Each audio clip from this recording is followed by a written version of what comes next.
Hey there everyone, I recently made a guide for HP Boost, and I realised after that video it went down pretty well, but there are a lot of questions about is this monster good to boost, is this other monster good to boost, and I also know that a lot of people want to know about legendaries too, so what I'm doing is 2 videos now. This first one, all about the Mythics. I'm going to go through every single Mythic in the game, all 90 of them, and then I'm going to do one about legendaries. I won't go through all the legendaries in that because there's just way too many, but I'm going to be trying to tell you which ones are the good ones to do it on, and which are the ones that I would not consider HP boosting. So if you want to know the guide aspect of this, I'm not going to be going into great detail here. We're going to be rushing through the monsters, just trying to hit those keynotes. The guide aspect of it, go check out that other video. There'll be a link to it in the description as well as in a pinned comment.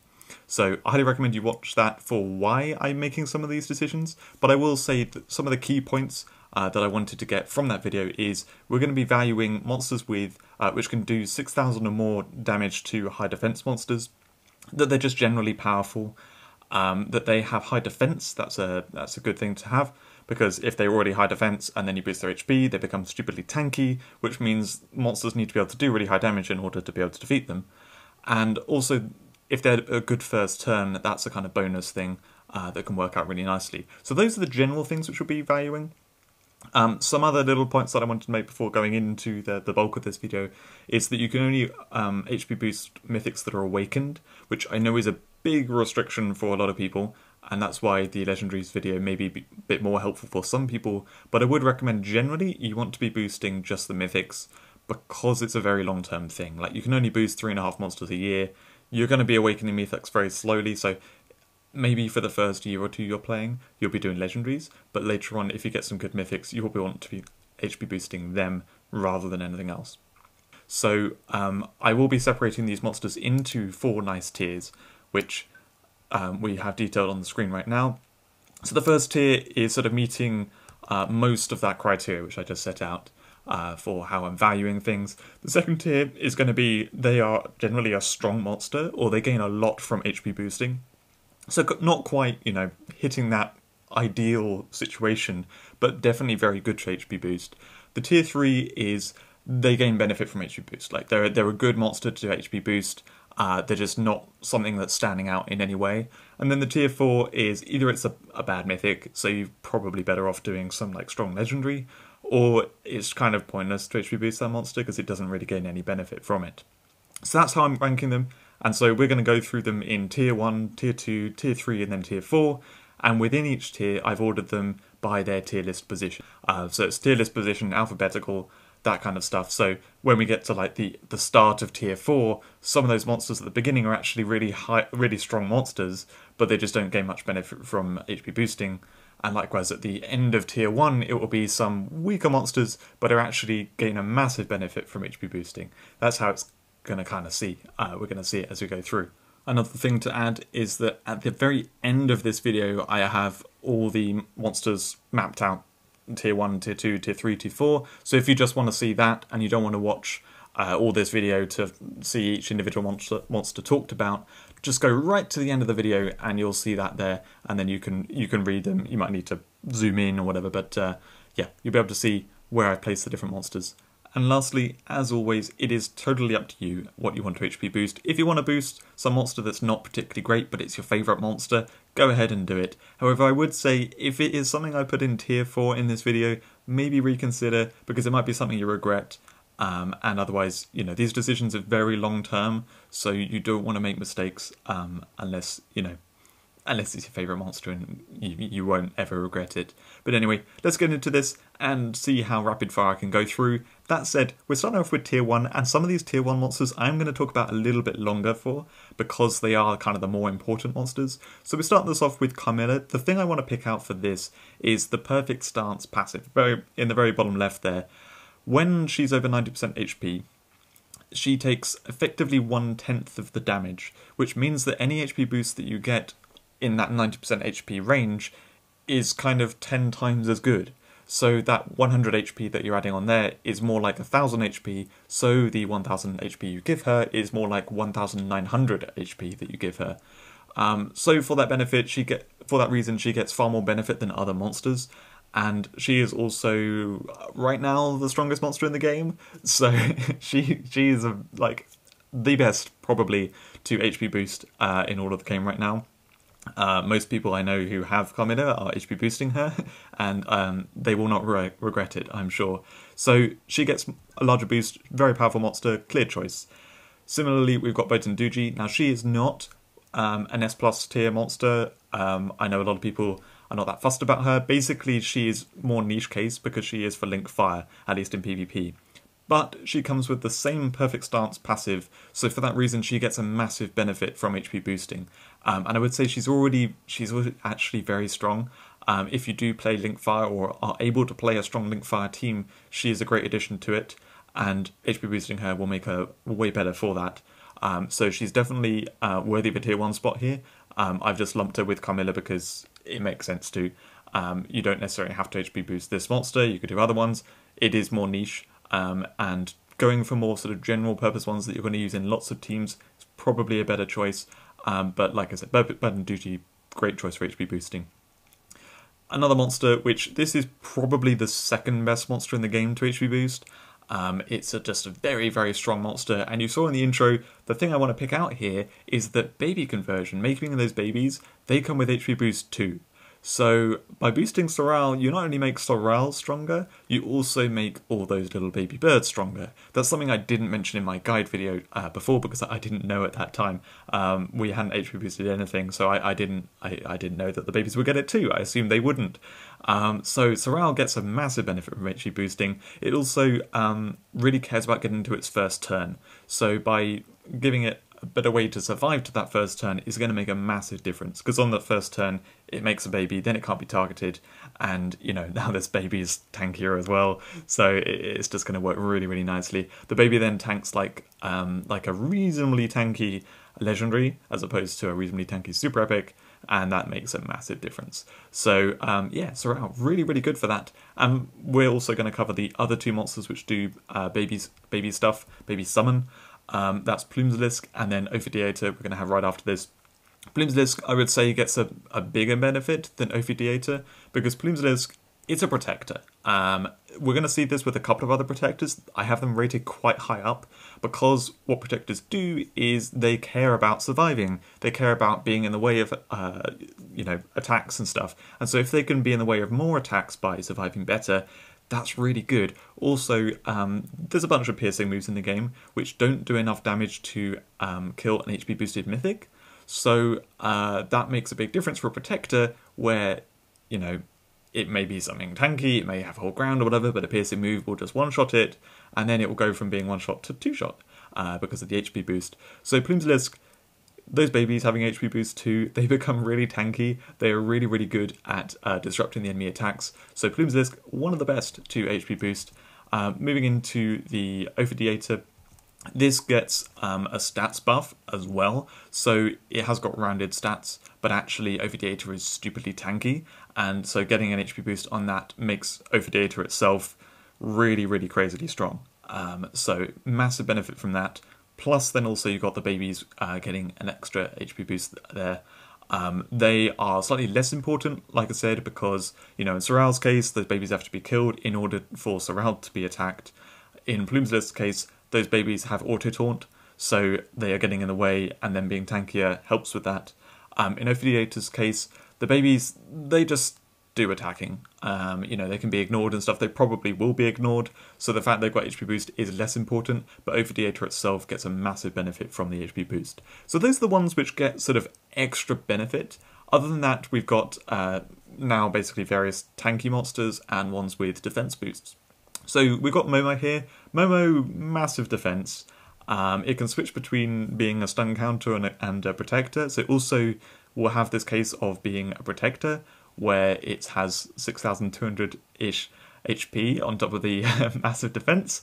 So yeah, it gets a huge benefit from being it.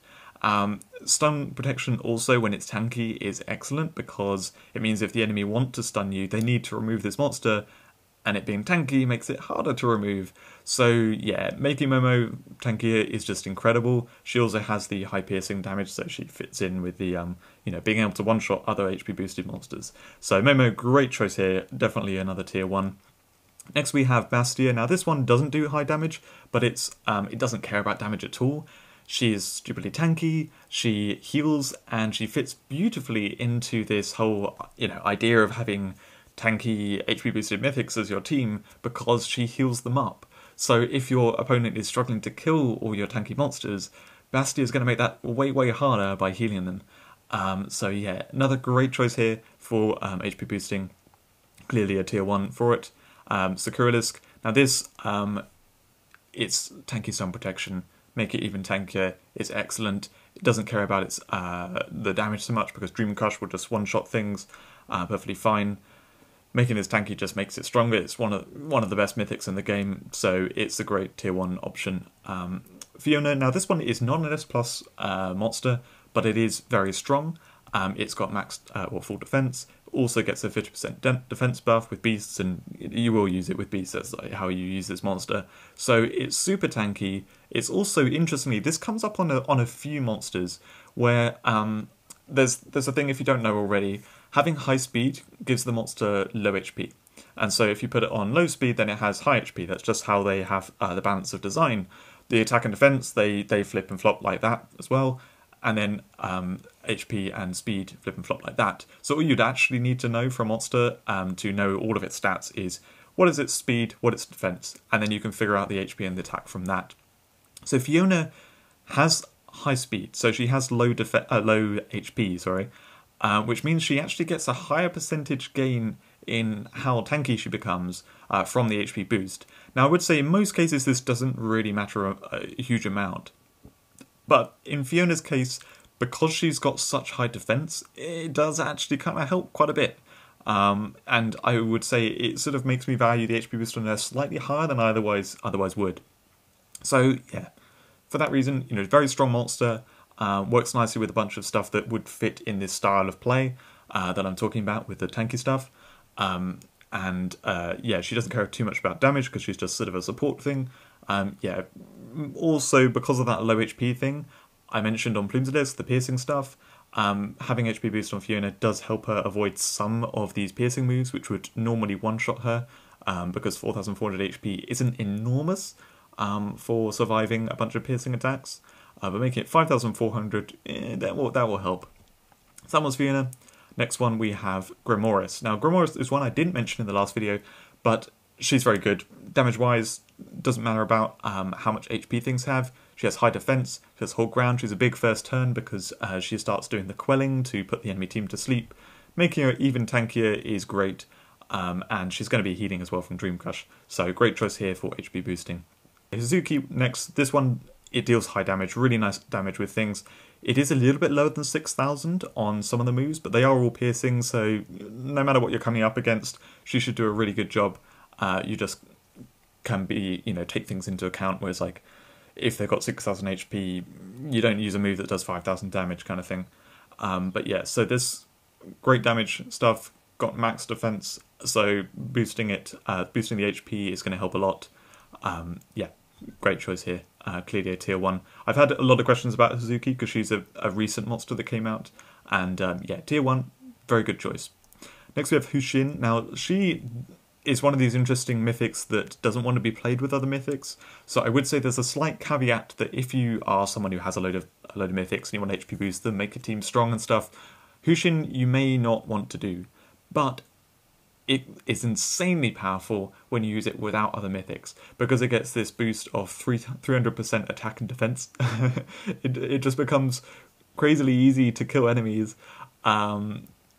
That Bloodthirst just does enormous damage. You can do instant true hit into Bloodthirst to kill an HP boosted mythic with high defense. Like it just very, very easily gets kills. And because it's got that boosted defense, it's literally the defense cap. And so boosting the HP is going to make it just crazily defensive. So clearly it gets a massive benefit from this, from HP boosting. It's just whether or not you want to do it will depend on how you want to build your teams or what you want to do. But it makes it a really good option for certain teams where you'd want to use Hushin. Next we have Kanna. So Kanna's another one with good defense. She's also one of the ones with low HP, so she gets a high percentage gain from HP boosting. Having the HP boost on her is great. Good choice. Not as amazing as some of the other ones I mentioned here, but she's clearly like one of the better ones for the benefit you get. Onyxia also tier 1. I've had a few questions about this. I think because it's a one of the standard pool mythics, a lot of people have this awakened, and they're not really using it or whatever, but like it's actually become very strong recently since they made it have full defense. So that full defense means that HP boost is going to turn it into a super tanky machine. So yeah, it's really benefits from that. Plus also it's got the enemy healing, so it can heal itself up, which means it can, you know, if they really can't deal proper damage to it, they're going to struggle a lot to defeat it. So yeah, great choice for HP boosting, definitely a tier 1. And lastly, we have Orochi in tier 1. This is high defense, high HP. Hasn't been used or talked about much. It got buffed after its release, so I think for that reason it slipped under the radar for a while. But it is actually very strong. I'm going to be an advocate for it for a while. And it deals damage stuff, which doesn't care about the defense of enemies or the HP because it just kills them. And it does lots of like controlling type stuff. What's interesting about it is it does give up its HP when it uses the moves. But I would say what's most important about Orochi is getting to the first turn, and having the extra HP helps with that.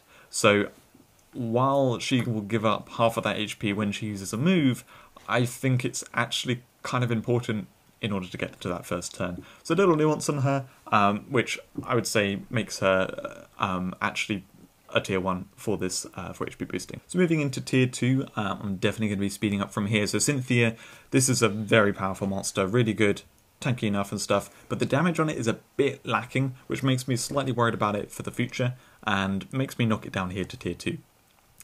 We've got Arachna Diva next. So this is gets the benefit from being a protector, so making it tankier in that respect is going to help out. It also works nicely in that respect because it can turn other monsters into protectors. So if you've got a bunch of tanky things which have HP boost on them, Arachna Diva can push that advantage by making those protectors too. Vengeance also doesn't care about high HP and that kind of stuff. It's just going to one-shot things nicely. So even though it doesn't have high defense, I think this actually gets quite a lot of benefit from the HP boost. Christine, this is maybe one that people would be like, why Christine? Like, there's nothing really which stands out here. I think the damage on it is very good. You know, it just easily kills anything, doesn't care about them having high defense and high HP and stuff. So I think it will fit very nicely into things. And yeah, having more HP on it, it's just going to be better. It also, this is one which I think in second form, a lot of people want to keep it in second form because it's good in that. What makes it better in final form is it gets Blood Fury, as well as Protector Conversion, which can like get it that kill easily. And also the fact that you can't HP boost it in second form, I think now that HP boost is a thing, it makes Christine good enough to awaken, and I would say the main, you know, one of the big benefits of awakening it is then you can HP boost it as well, so it ends up having like, you know, basically like 2000 HP more than its second form, which is significantly stronger. So that's kind of why I put it here as well, is I think it would be, if you're going to awaken Christine, HP boosting it is one of the reasons to awaken it. Next we've got Exocross. Now Exocross, this is big on its first turn, so surviving to its first turn is important, which the HP boost helps with. It also doesn't care about the damage stuff, you know, it just does good damage. So yeah, good choice for those reasons, just not as much as the tier 1 things. Flutter Drake Maeve, this gets a defense buff with the other Flutter Drakes, so having more HP is kind of insane. The one big drawback I would say here is you don't really want HP boost the super epics that you use this with, so in the long run maybe you'll regret that, and that's also why I put it tier 2 rather than tier 1. I think, you know, just looking at it flat out, if this combined with, you know, something and you're not thinking about that thing, Flutter Drake Maeve would be a tier 1 option. But I think the fact that you're probably not going to HP boost those Flutter Drakes means that this is a tier 2 really. Next we have Satomi. Now Satomi is a generally tanky good sweeper with whole ground and stuff, so making it tankier is going to be good. That's basically the thought process there. Donrilla, this I would love to have in tier 1. It is tanky, it can heal things that have kills, so what fits into the setup very, very nicely. The one issue about it is the damage is a little bit lacking. So it's kind of the same path as Cynthia, where it's just probably not going to be amazing, so I put it in tier 2 rather than tier 1. Prixis, the damage on this is great. It's got reasonable defense. Should be pretty good. Good option to HP boost generally all round. Wilhelmina, this is similar to Donrilla, same kind of stats, same kind of speed. Actually, I think it's identical speed, and the damage on it is just a little bit lacking. It is kind of all about surviving to the team turn, so the HP boost helps a lot with that, but I wouldn't say it's a tier 1, it's a tier 2 really, similar kind of ground to Donrilla. Lilithia, now this is really interesting, so this is very high defense. I would love to have this as like a tier 1 option, but what made me knock it down is that Antidote and Double Counter-Strike aren't quite high enough damage to deal with HP boosted Mythics, so it will lack damage output, but that said, its main benefit, which isn't here, which actually I forgot to mention, I'll say now, some of these screenshots are quite old screenshots, because I didn't bother renewing all 90 Mythics screenshots, so some of the movesets are slightly different. So the Misty Field here says it only gives stealth, it actually now gives stealth and shield to entering monsters. So you might notice that on some other monsters that their movesets are slightly different to what they actually are in the game. But anyway, so the main benefit of Lilithia is her sticking around on the battlefield, because she will give massive benefit to every single monster that you have entering. And so making her tankier, and she's already, massive defense, is going to be amazing. So even if you're worried about the damage output of her, I think she's a great option, just not quite tier 1. Next we have Idreigoch. So this, a lot of people I've seen this as like one of the best ones to HP boost, because it heals itself, it does piercing damage, it's already stupidly tanky. I would say actually kind of not to HP boost it. One of the reasons is Piercing Blow doesn't quite do enough damage to reliably one-shot HP boosted Mythics. The ones with higher HP, I don't think it will really one-shot. I think there's maybe a chance of it one-shotting some of them, but ultimately I think this will lack a little bit in that setting. So for the short term it will be very good, but in the long term it may not be so good. The other thing is it's got Crane and Weakness and stuff, it's got Roaring Entrance, so it doesn't care about like surviving until its turn, and although I guess, it does the Adrenaline first, but it's not, that's like quite quick. But yeah, it's also going to give up a bunch of its HP, so it's not necessarily going to gain the huge benefit out of being tanky, which is why it's got massive defense in the first place, so that it will, like to kind of counteract the fact that it gives up a bunch of HP when it attacks an enemy. So I would say it's good, it's definitely good, but it's not one of the best options to HP boost. And next we have Apollonius. So this gets a massive stats buff at the end of a team, and that's what I'm really thinking about here. Having more HP there is going to help a lot. It's going to make it really good. It's slightly more niche case though, and I would say it's already stupidly tanky, and all it cares about is being tanky enough that they can't really kill it, and they want to then target the other monsters first. So I don't know, maybe in practice we'll find this really, really good to HP boost, but I think it's definitely very good, just not one of the best. Made to be here, this is an interesting one because it needs to be on high HP for the double overconfident strike, and HP boost kind of helps with that a bit. Yeah, sure, it gets like 300 more HP in that range. Where I'd say it's helping is because its damage output is so amazing, and it also really cares about surviving until its turn because it's quite slow. So I think it would gain more benefit than other monsters that have low defense, and that's why I've put it up here in tier 2. I think it's probably a pretty good option for HP boosting. Then we've got Yukihime, who is a tanky monster, doesn't really care about high defense enemies and stuff, so can deal perfectly fine with them. So HP boosting this is just going to make it nicer. It also can do the really disruptive stuff with Frozen Heart, so if it can stick around and do that, that'll be great. Azida gets a defense buff using it with Dragon, so it's reasonably defensive, does healing stuff, pretty damn good, solid tier 2 choice. Next we've got Brynhilda, who is high defense, heals stuff on entrance, which works really nicely with having all these tanky monsters. Doesn't really care about defensive monsters, solid choice, even though it's one of the slightly weaker monsters, along with some of these next monsters that we're talking about. Cyprodus, this has excessive force, so it does good damage. It has high defense, just all-round solid choice. Excalibur Dragon, now this one's a kind of a build-around thing. It can heal itself, got the whole ground. What I would really like about this is it really cares about surviving for a long time, so you can charge up the crescendo. And so making it tankier, it will make it survive that long time more easily. It also make it like really nicely straight line on the stats there. But anyway, that's a side thing. Next we have Mech Hydra. Now this one is kind of notoriously bad in the community right now because the triple poison eater really needs multiple enemies poisoned. But anyway, regardless of that, if this gets buffed, it will definitely be a lot better. It's got massive defense, no real killer weakness other than poison, and the Swift Slayer Break does amazing damage. So it gets a big benefit from HP boost because it would just be stupidly tanky kind of support for poison teams. And yeah, we'll see if it gets buffed. Missile Torment, this has the Protector benefit, and you'll see this on the next one, which is Iridescent. Being tankier, it means it's going to soak up more hits and just going to be really good in that way. It's also nice with Missile Torment how it has instant Life Flip Friend, so it can fully heal itself. So, you know, soak up all those extra hits and then you Life Flip and then you've got to soak them up again. Really, really nice for protectors. And Iridescent, in this case, it gets a massive defense buff when it's over half HP, so it's going to be much harder to get through. Cryo Kami, a classic for newer players, they love this monster.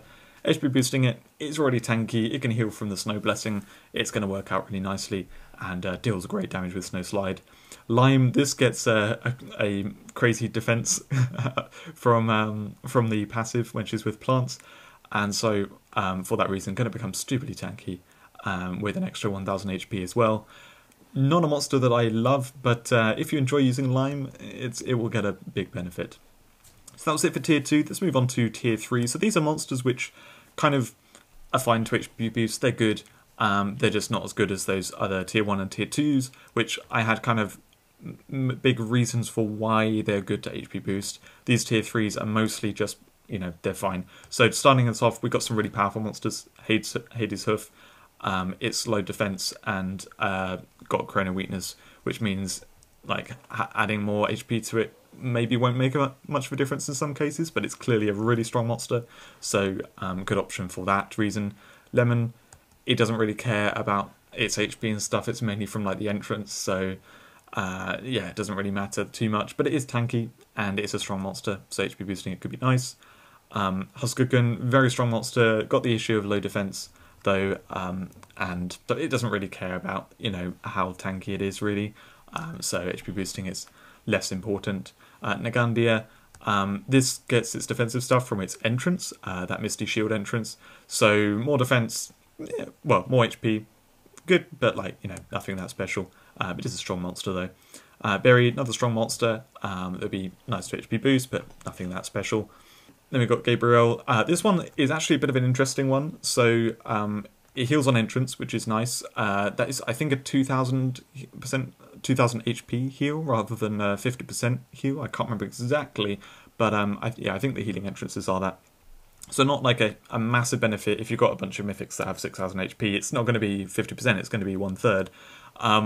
What I find weird about this, so its main gimmick is that it has this shield, which is just a permanent shield. And in those cases, well, having extra HP doesn't really matter that much. I mean, yeah, okay, it helps against piercing, but maybe it won't help against the piercing, because the piercing might just one-shot anyway. So it's not going to gain benefit if you have the shield, not going to gain that much benefit. But in the cases that you don't have the shield, having more HP does help. Also, it's got, you know, close to Roaring Entrance. Gets a turn in about just over 20 seconds, I think. So for that reason, it doesn't really need help getting to its first turn and stuff. So it's fine to HP boost, and it's a strong monster, but not as much benefit as maybe some people would think than some other ones. You know, it looks on the surface like some of the Tier 1, Tier 2s that I did, but actually there's been a nuance to it. Konomi, this doesn't care too much about its HP, but it's a strong monster. Naturgle, this fits into the category of there's a few monsters like this where they basically have low defense and they kind of die easily, and some people were thinking when they first saw HP boost, these are great options to HP boost because then it means they're no longer as squishy. They're actually like, you know, reasonably tanky monsters that then have all this aggression. I would say personally though, a lot of things can just still kind of kill them. That you're better off boosting tanky monsters that are already tanky to make them even tankier, so then they're actually a big problem to kill, rather than making squishy monsters slightly less easy to kill. I don't think that's going to give you as much benefit. So Naturgle, it'll gain some benefit. It's a strong monster, but it's not going to gain a huge benefit. Persephia, it's a fine monster. It's quite good. Doesn't gain any special benefit. Prismegasus, this one, it has got high defense and stuff, but it has got the Chrono weakness, and it's a bit slow, so yeah, it's good, but nothing special. Tirfina, this one, another fine monster, reasonable benefit from it, nothing that special. Arachnodrake, it has good damage output if it's got stealth because of the excessive force, it can easily kill things and stuff. Doesn't gain any special benefit from HP boost though. Aurelius, again, nothing special about this boosting, HP boosting it. It'll be fine, but not necessary. Hannery, similar kind of story, you know, it's a fine monster, good monster, but nothing special with the HP boost. Harlequin, a little bit nuance here. So this, you may think because of the massive stats buff this gets, that it would be a really good option for HP boosting. But it loses that defense buff if they kill the bronze shell. So if it's HP boosted and they can't, you know, the opponent can't kill it. What I mean is, often in practice, the opponent will be able to decide, okay, I can kill this Harlequin, or I can't. If they can't kill it, they're just going to target the bronze shells and kill them off, and then kill Harlequin when it doesn't have the boost. If they can kill it, well then 1,000 more HP probably won't make that difference, because probably it means they have a powerful piercing attack and stuff, and yeah, I don't think that in practice this having an HP boost is going to make much of a difference. It can also very rapidly heal itself, which doesn't really make any difference whether it's, you know, HP boosted or not. So I think the way this becomes tanky means that actually the HP boost isn't going to help it that much. Kuramasa, fine, bit of HP boost will help, but not a massive deal. Nikki, this is one that gains a larger benefit because it's such high speed that it's got such low HP, but it is really low defense, so unfortunately I have to put it down here in tier 3.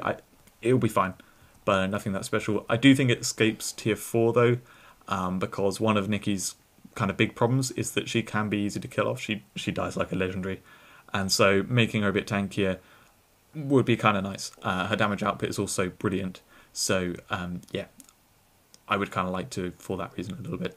Novum Domina, perfectly fine to HP boost, nice support monster. Aetherian, this is a bit more nuanced as well. So Aetherian's whole deal, basically, is that it's hard to kill. It's stun protection that is difficult to remove. This came out at a time when we didn't really have tanky stun protection, so a lot of people really hyped it up and thought it was amazing and stuff. I had it awakened, I've used it awakened for a while. I would say it's getting outclassed now, and that's why I put it down in tier 3. I'm moving it down in the tier list as well. I think there's a few other monsters which just outclass what Aetherian does. So yes, even though it's all about surviving well, and HP boosting would, you know, make that even better at that, I don't think it's a great choice because I think it's being outclassed, and I think there are other monsters which are better, like Momo, Sakuralisk, and that kind of stuff, Onyxia and things like, they'd be better at HP boost than Aetherian. Chronozillion suffers from the thing of having low defense. It's a fine option to HP boost, and if you are a newer player who, you know, this is your one awakened mythic because this is the one that people can work towards, definitely HP boost it. It will be a better option than a lot of the legendaries, but compared to other mythics, it is one of the slightly less good options. Focal Force, this would be really nice because, you know, being tankier means it will take more hits, which means it will get more turns and stuff, but I think it's kind of a bit outclassed, and it escapes tier 4, but I don't think it's higher than tier 3 really. Hawk Knight, now this is just generally fine monster, reasonably good, so we'll gain a little bit of benefit, but nothing that special. Norsean, this one's really cool. I do like what they've done with this recently with buffs. I thought about this one a lot, about whether or not it would be good to HP boost, but it doesn't have anything in particular that really stands out. You know, it doesn't have any defense buff, it's a bit slow but doesn't do anything special on its first turn, that kind of stuff, so I put it here in tier 3. Maybe I'll change my mind later on. Nightingale, this is also kind of interesting in that it's really tanky, so it would gain massive benefit from having, you know, being even tankier and fitting with that strategy. It also doesn't care about the enemy's defense because the damage moves just don't care about it. She can heal teammates and stuff, but I think that ultimately she makes that impact on her first turn when she enters with Roaring Entrance, so she doesn't need any extra HP to help her get to that first turn. And then often the choice which people go with, the move that people use is Sedate, so she's just out of play for ages, so she then gets ignored for ages. So I think ultimately she's not really one that's out there that you need to be defending or anything like that, and so a bit more HP on her probably won't make actual much difference in practice. So that's why I have her down here. I did take her up from tier 4 though, which I initially put her in tier 4. XYZ, this one's a fine option. It also can boost its defense, so make it even tankier is nicer. It's pretty cool for having HP boost on. Then we got May, so this, or Mai, I don't know. She gets the defense buff in the scenario, but she's just not a very strong monster, so I put her down here in tier 3. Mecangeline, pretty good option for HP boosting, quite nice, but nothing that special. Now we move to tier 4. So these ones, especially at the start of this, they are strong monsters that I think don't really get any benefit from HP boosting. And there's one pretty controversial one, which we're not going to get to quite yet. It will be the second one here. First we have Gorgodrake. So this, basically it's kind of low defense anyway. It can die quite easily. People will mainly ignore it because it's got Death Revenge, and it may kill itself off. Well, I say people ignore it. It depends on the situation. But basically, being tanky isn't really Gorgodrake's thing. It doesn't really matter about being tanky. So HP boost doesn't really factor into things big time here, even though obviously it does give some benefit. So the controversial one is Suikenshi. So this one is one that I've seen a bunch of people... It was the one that people were like, great, we can finally make Suikenshi tanky. Except the problem is, I don't think Suikenshi is good against tanky monsters. And so if people do HP boost tanky monsters, and that's kind of the way the meta goes, Suikenshi is not going to do so well. Dual Slayer Bane just doesn't do enough damage, and Stealth Break, yeah, that comes up, and Kinslayer comes up, but not always. So even though the damage output may be fine most of the time, I'm a bit hesitant here. I think this monster probably isn't a good one to HP boost. It will be fine, but other things will do better. So that's why I have it in tier 4. I think it's the kind of monster which people might regret HP boosting in, a year or two down the line. Asmodia I have at tier 4 because it's got Roaring Entrance, it's got the Chrono Weakness, so it will kind of just be killed off anyway. It doesn't need to survive to its first turn. HP boost doesn't really help it in any particular way. Coretta, now Coretta's a really funny one, so she does get a defense buff and stuff, she's really cool in that way, but if she uses the Be Your Shield, she halves her HP. And so maybe some of the time you won't be using that move, but any time you do use that move, which I think most of the time you will, you basically negate any HP boost that you did on her. So I would not recommend HP boosting her. I think that sometimes it will help, but sometimes it will do absolutely nothing. Akane doesn't gain any particular benefit from HP boost. I just have her in tier 4. I mean, she mainly just flips herself in and out and stuff, and yeah, doesn't really matter about the HP boosting, I don't think. Karina, now this one should be clear to everyone. She literally flips her life to 1 when she attacks. Controlling her life is part of her moveset, and if she starts with 1,000 more, that doesn't really make any difference. So I don't think HP boost does anything for Karina. It's better just to not do it on Karina. Lyra, this monster's about its entrance and about the kind of stuff it does, not what it does on the battlefield. So having HP boost on it just won't make any difference. Cybereth, this would be kind of cool, except it's kind of squishy already, weak to Chrono Killer, so it's just gonna die off really easily either way. So probably not important to HP boost it. AI, this has Roaring Entrance, so it doesn't need it to get to the first turn. It's very squishy, has like Chrono Weakness and stuff. Like HP boosting it just isn't going to help that much compared to other things. Anika, similar kind of story, not tanky and that kind of stuff. It's not going to help out. Rhine Dragon, this does heal, and making it tankier would look nice in the way that, it's got high HP already and stuff. It's going to survive better, but I would say it regularly heals anyway, and it being tanky depends on that healing. That healing is also not a full heal. It heals by like 2,000 HP or so. So having higher HP to start with is probably not going to make a huge difference to Rhine Dragon. Road Knight, this gets a turn instantly, doesn't need the HP boost to help with that. It is kind of tanky, but ultimately I don't think it's going to help that much to have HP boost on Road Knight. I just don't think it makes much difference. Ankara, again, I don't think it makes much difference on this monster, whether it has more HP or not. Dragulus, it's really squishy anyway. This was another one like Suikenshi and Naturgle that people were like, oh, maybe this would be great to make it tankier. Nah, I don't think it's going to help that much. It'll help a little bit, you know, like anything with more HP. It's going to be better, but there's not much point. There are other better options for HP boosting. Savannah, this can heal itself and stuff, but it's just kind of squishy. I don't think it's going to help too much HP boosting this. Voidress, this one I thought about for a while. It does some nice stuff. I can't remember the exact damage on Eclipse. I think it may struggle to one-shot some of the things at 6,000 HP. I think it does about 6,000 damage, so it will basically unreliably one-shot things. So I think this won't be well suited to stuff further down the road. Plus, also, it's not amazing as a monster anymore. It used to be one of the best mythics when they first came out, because this was one of the first mythics to come out. But I don't think it's a great option these days. Deus Ex, this does have the life flipping stuff, but it's just not a very good monster. I would not recommend it. Lucifer, fine, but it doesn't gain any particular benefit. Like, getting into the first turn, yeah, you can argue that, but I don't think it's really going to gain much benefit from HP boosting. Sephiroth, this gets the first turn instantly, so it doesn't need help to get the first turn.